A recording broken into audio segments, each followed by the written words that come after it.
A Vila das Mulheres da Névoa. Ninguém sabe exatamente onde fica essa vila.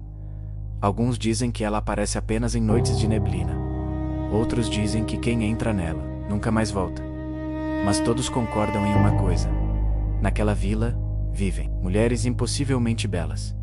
E todas elas parecem estar esperando algum.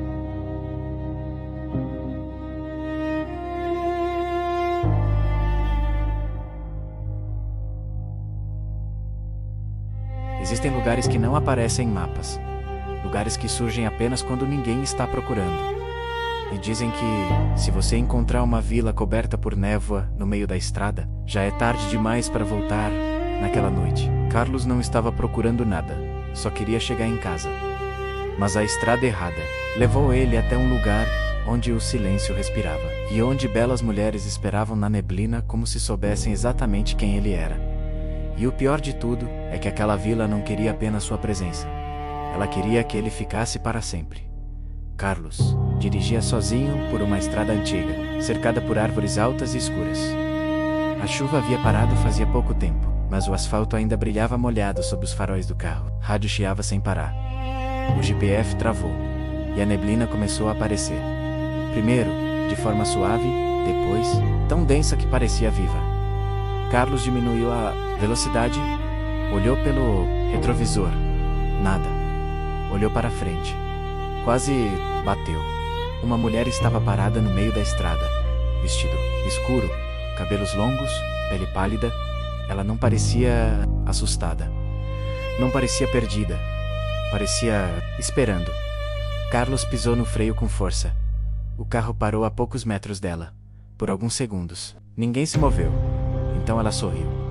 Um sorriso leve, mas estranho demais para aquela situação. E disse: "Você finalmente chegou." Carlos abriu um pouco o vidro e perguntou: "Cheguei onde?" A mulher ergueu lentamente a mão e apontou para a frente do outro lado da névoa. Uma placa velha surgiu.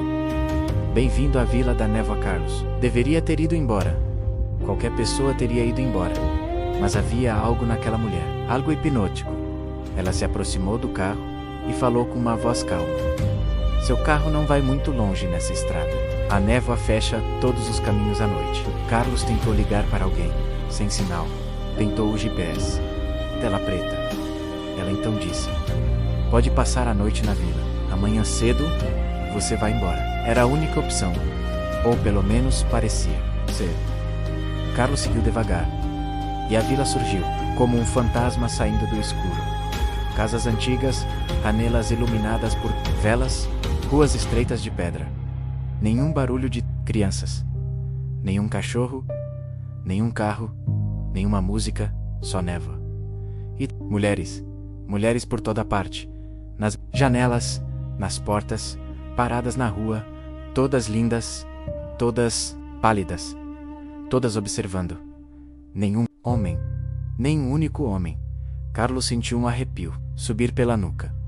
A mulher da estrada abriu a porta de uma casa antiga e disse: "Entre você é nosso convidado." A casa tinha cheiro de madeira úmida e flores mortas.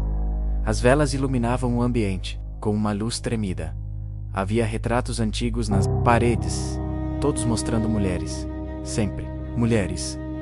Carlos reparou que em nenhum dos quadros havia homens.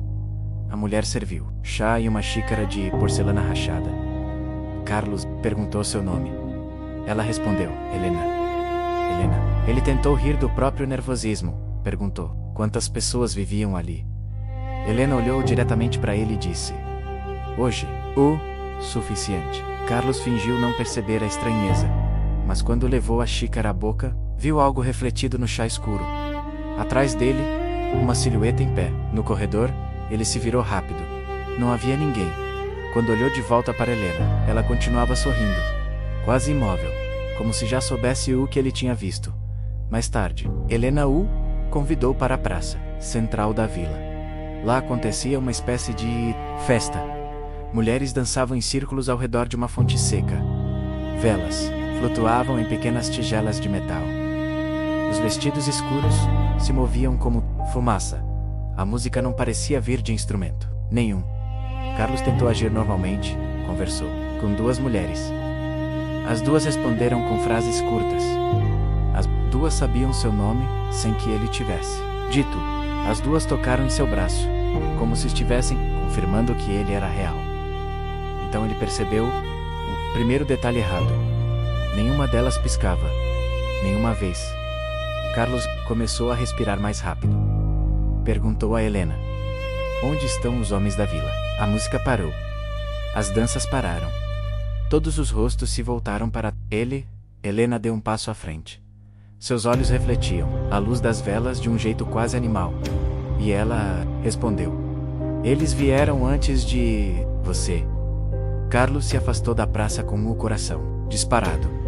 Ninguém tentou impedi-lo. O que era ainda pior, ele voltou correndo até o carro, tentou abrir a porta. Estava destrancada, mas o motor não ligava, a bateria parecia morta. De repente, ele ouviu um som vindo da floresta atrás da vila. Um gemido. Depois, outro, como alguém tentando respirar com dor. Carlos pegou a lanterna do carro e seguiu o som. A cada passo, a névoa ficava mais espessa, mais fria, mais pesada, até que ele chegou a um descampado e congelou. Havia carros espalhados por toda parte.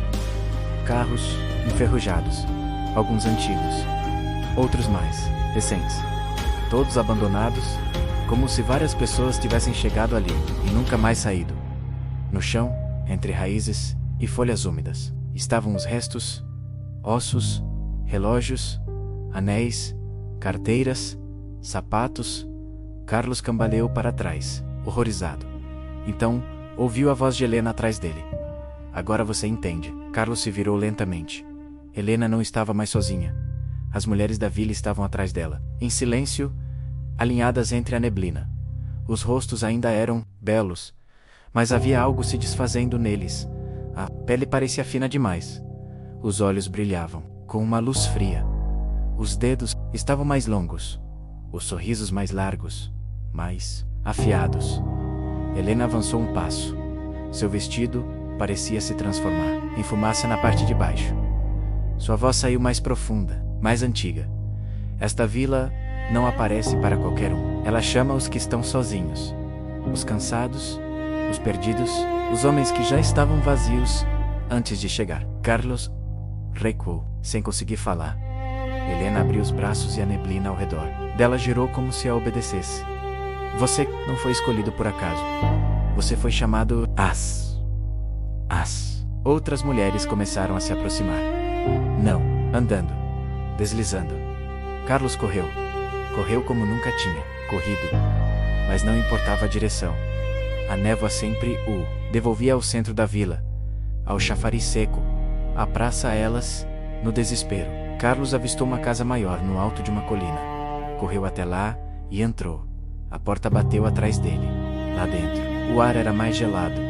No centro da sala havia um espelho enorme, coberto por um pano escuro em volta dele dezenas de retratos antigos. Dessa vez, não eram só mulheres. Agora havia homens também. Todos com o mesmo olhar vazio. Todos ao lado de Helena. Em épocas diferentes. Em roupas de séculos diferentes. Carlos puxou o pano do espelho e viu a verdade. O espelho não refletia a sala, refletia a praça da vila. E no reflexo, atrás dele, havia dezenas de silhuetas humanas presas na névoa, rostos deformados, mãos batendo do outro lado do vidro. Entre elas, homens de várias idades, todos presos, todos olhando para ele como se quisessem avisá-lo. No espelho, Helena apareceu atrás de Carlos, mas quando ele se virou, não havia ninguém na sala. Então a voz dela saiu de todos os cantos ao mesmo tempo. Todo homem que entra na vila tem duas escolhas: virar alimento ou virar parte dela. Carlos correu até a porta trancada. As janelas desapareceram. Sob a névoa, o espelho começou a rachar sozinho. Uma mão surgiu de dentro dele. Depois outra. Rostos começaram a empurrar o vidro do lado de dentro. Helena apareceu no topo da escada. Agora sua forma não era mais totalmente humana. Os olhos brilhavam como luar. Morto, o cabelo se movia sem vento. As pernas desapareciam em fumaça. E o sorriso O sorriso parecia abrir mais do que um rosto deveria permitir. Ela estendeu a mão para Carlos. Venha, pare de lutar. Você já chegou longe demais. Carlos gritou. Pegou um castiçal e lançou contra o espelho. O vidro explodiu. A casa inteira tremeu. Névoa invadiu tudo como uma maré. E a tela escureceu. Na manhã seguinte, a estrada estava vazia. Sem vila, sem névoa, sem sinal de Carlos. Dias depois, um caminhoneiro passou pela mesma estrada e viu uma mulher parada no acostamento, vestido escuro, cabelos longos, pele pálida. Ela sorriu e apontou para uma placa surgindo na névoa. Bem-vindo à Vila da Névoa, mas desta vez havia alguém ao lado dela. Um homem, olhos vazios, rosto pálido, parado e imóvel. Esperando, era Carlos. E quando o caminhoneiro diminuiu a velocidade, Carlos sorriu e disse: Você finalmente chegou. Algumas estradas levam você para casa. Outras levam para lugares que não deveriam existir. E, se um dia a névoa ficar densa demais e uma vila surgir do nada no meio do caminho, não pare.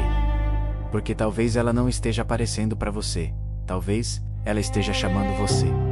Se a névoa abrir uma estrada que você nunca viu, acelere.